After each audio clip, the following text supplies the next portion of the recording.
Having a painting like that in the entryway would be embarrassing, wouldn't it? That's why I took it down. My dear painting, casually sold on a flea market app by my daughter-in-law, Michelle, who said this without any remorse. It was a colored pencil drawing of a gerbera my mother made for me on her deathbed. That painting was a keepsake from my late mother. I know. But I can't display an amateur's painting. It's just too embarrassing. Don't you think that's a bit much, even for a daughter-in-law to say? Even when I bravely spoke up, Michelle didn't flinch. Crossing her arms, she glared at me intensely. Lily, you should consider your position. Remember, when you need care in the future, John and I will be the ones looking after you. There it was, her usual trump card. So, you think that gives you the right to just sell off my things? I am John's one and only wife. You should think carefully about how much you'll need our help. With one more glare, Michelle left the entryway, her high-end brand shoes clicking sharply as she walked away. Tomorrow, I will be moving to a new house all by myself. Knowing this, Michelle sold the painting just to spite me. This wasn't the first time my son John and his wife Michelle had sold my belongings without my consent. I was angry, but had resigned myself since I couldn't get them back. But selling my dear mother's keepsake that I cannot forgive. Both Michelle and my son John, who is completely under her thumb, infuriate me. Once I move to my new house tomorrow, I will completely cut ties with my son and his wife. They can live as they please in this old house, with my husband and themselves. I am Lily, a 50-year-old housewife. I've been doing part-time work in a factory while handling all the household chores for many years. Taking care of my family, which included my husband, our only son, and for the last 3 years, my daughter-in-law Michelle as well. 6 months ago, I lost my mother, who raised me all by herself. And she left me a substantial amount of life insurance money. With that, I decided to buy a small, newly built house and separate from my increasingly distant husband. Michelle sold my mother's painting the day before I was to move into that house. When I said I was moving out, my husband just replied with a simple, "Do as you like." Our relationship had grown cold over the years. Neither of us were to blame, it was just inevitable. However, the ones who strongly opposed my move were my son and his wife. Who will do the housework if you leave, Lily? Michelle, you're a housewife too, aren't you? I'm a civil servant, just like John, not a part-timer like you.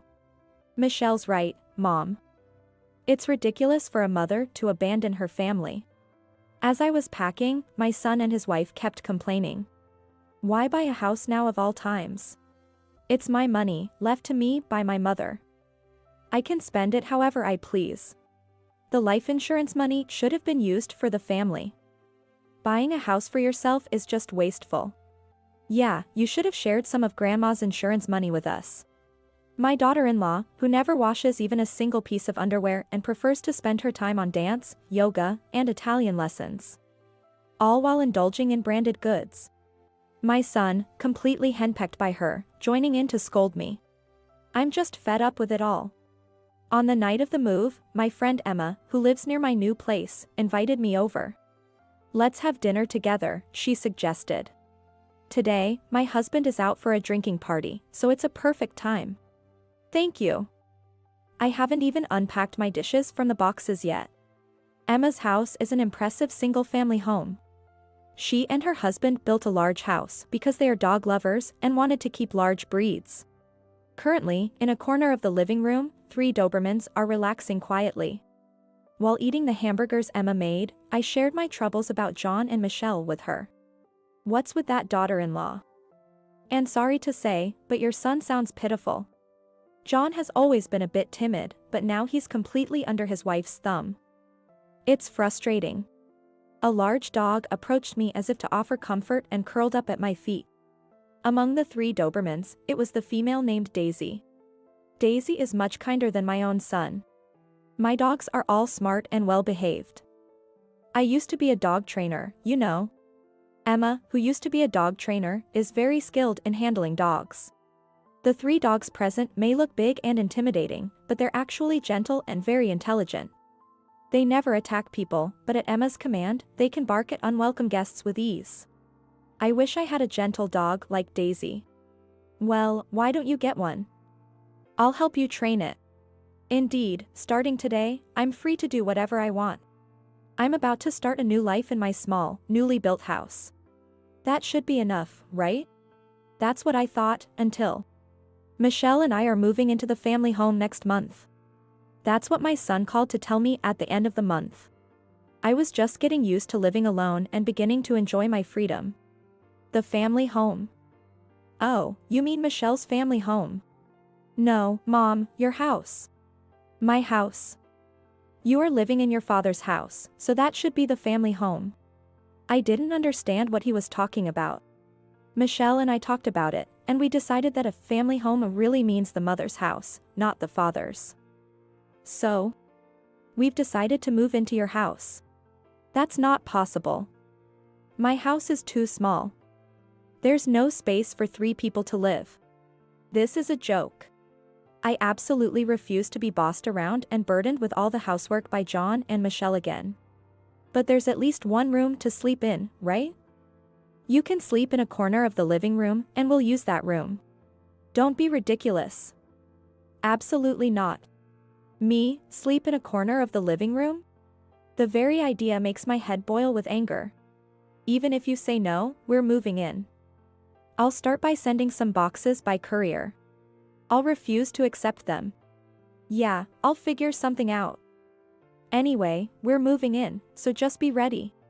John said this and abruptly hung up the phone. I don't want this. Absolutely not. I can't allow this to happen. The next day, I went to a family restaurant with Emma. I desperately needed someone to talk to. Sorry to say, but they are the worst kind of son and daughter-in-law. While sipping her cafe latte, Emma said this in disbelief. You absolutely must not accept this. You need to firmly refuse. But knowing those two, they might just hire movers and start bringing furniture. I just don't know what to do. I took a sip of my jasmine tea, as if trying to wash away my pathetic feelings. Though it's my favorite tea, it tasted incredibly bitter. Yeah, it would be hard to refuse if movers brought everything. It could even lead to trouble. I need to find a way to make them realize they can't come to my house. I want to teach them a lesson for their rotten attitudes. Maybe we could enlist the help of my pets. Your pets. Her pets are Max, Duke, and Daisy. They are her 3 Dobermans. My pets can bark and growl on command, they can put on a bit of a show. Maybe they could scare them off. True, John has been afraid of dogs since he was a child. Living with a son and daughter-in-law who would sell your mother's keepsake is tough. Let's think of something. Yes, thank you, Emma. Talking with her has lightened my heart a little. However, when I got home, I realized that my son and his wife were serious. There were 2 large cardboard boxes piled up in front of the entrance. John and my belongings. Since you said you would refuse delivery, we brought them ourselves. We'll definitely be moving in next month. So please put them in the house. Michelle. Reading the note attached to the boxes, I felt disheartened. Reluctantly, I brought the boxes inside and opened them to find various personal items of my son and his wife. John's foreign-made watch and leather jacket. Michelle's high-end brand bags, clothes, and shoes. They deliberately left expensive items that I would hesitate to throw away. Their tactics are just too underhanded. Between selling my mother's painting and now this, what do they think of me? Maybe we could enlist the help of my pets. Emma's words from the family restaurant echoed in my head. Ever since I settled into my new home, I've occasionally joined Emma and her dogs for walks. She invites me for a change of scenery. Friends are indeed valuable. I'm truly grateful. Why not just sell their belongings? Your daughter-in-law does it, right? That's true, she even sold the painting my mother left me. At the end of the leash I'm holding, Max, the male dog, looks at me with kind eyes. Still, why are your son and daughter-in-law so eager to live with you, Lily? They're both civil servants and financially stable, they should be able to live on their own. They don't want to do housework, especially Michelle. She's always busy with her hobbies, going out, and watching fashion and makeup videos. So, you've been doing all the housework alone until now? Yes. My husband never does anything, and John is often busy with overtime and business trips. And Michelle, well, you know. I remembered an overheard conversation between my son and his wife on the day I announced I was leaving the house. Who will do the housework if Lily leaves? Well, that would be you. No way, absolutely not. We'll be in trouble if we can't make her do everything. Emma sighed in disbelief as I told her this. A week later, my phone was flooded with calls from Michelle. After dozens of calls, I reluctantly answered. Is your new place a small house? Yes, it is. I've told you that before. John said he saw you walking with 3 big dogs. He was wondering if you could really keep 3 dogs in such a small house. That's when it clicked. Michelle must be afraid of dogs. There are people who fear dogs. John is one of them. They must have been too preoccupied with the dogs to notice Emma with me. I've told you it's a small house. If you're worried, why don't you come and see? We will, yes. We want to check the inside of the house too. Michelle's voice sounded a bit relieved. Maybe she concluded there were no dogs. Anyway, we'll come this Sunday at 10 a.m. She said quickly and hung up. I couldn't help but let out a yes, under my breath. Unintentionally, the counterattack had begun. On Sunday, as expected, John and Michelle came to my house. You actually came. We said we would. Let's go in. Really, Mom, it's all because you whimsically bought a house that we're dealing with this hassle. Exactly. You should have just quietly continued doing the housework as before. Grumbling, the couple took off their shoes and entered the house. Good, this is perfect. I smirked internally and opened the living room door. Whoa. Eek. In the next moment, my son and his wife screamed in unison. There, sitting in the living room, were 2 male Dobermans, Max and Duke. No way. Mom, these dogs. These are my dogs. Aren't they cute? I got them from Emma, a dog trainer who's sitting over there. Emma, who was sitting on the sofa, stood up and smiled warmly. They're well-trained and very sweet. Max, Duke, would you greet our guests? The 2 dogs barked once in unison. No way. Michelle exclaimed in fear. Michelle, overwhelmed by fear, sat down clutching her head. She seemed to have a strong aversion to dogs. Oh, these dogs are adorable. Don't worry. Max, Duke, go play. At Emma's command, the 2 dogs ran towards John and Michelle. The tails wagging, eager to play. Stop, no, I'm scared. Michelle shook her head and began to tremble. Max was only trying to invite her to play, but Michelle couldn't understand that. I'm scared of dogs. Eventually, Michelle started to cry, her face becoming a mess of tears and runny nose. If you're going to live here, you'll need to get along with these dogs. Stop it, please. Her YouTube-researched makeup was ruined. Mascara running, eyeshadow glitter spread down her cheeks. High-end foundation smeared by tears and snot. How would she face the ride home on the train with this face? Mom, do something. Meanwhile, John, intimidated by the larger Duke, had fallen and was backing away. Interpreting his movement as play, Duke joyfully jumped on him. Stop it. Big dogs are scary. Looking at John's jeans, I noticed a change in color around the crotch area. He was so scared of the dogs, he had an accident. How pitiful. Max, Duke, come here. Emma, sensing it was time, called the dogs back. They immediately left John and Michelle and returned to her side. Max, Duke, down. With one command, the dogs lay down at Emma's feet. Such intelligent animals. All this time, I was busy with part-time work and house chores, and you didn't lift a finger to help. Then you decide to move into my house as soon as I say I'm leaving. How much more can you belittle your mother?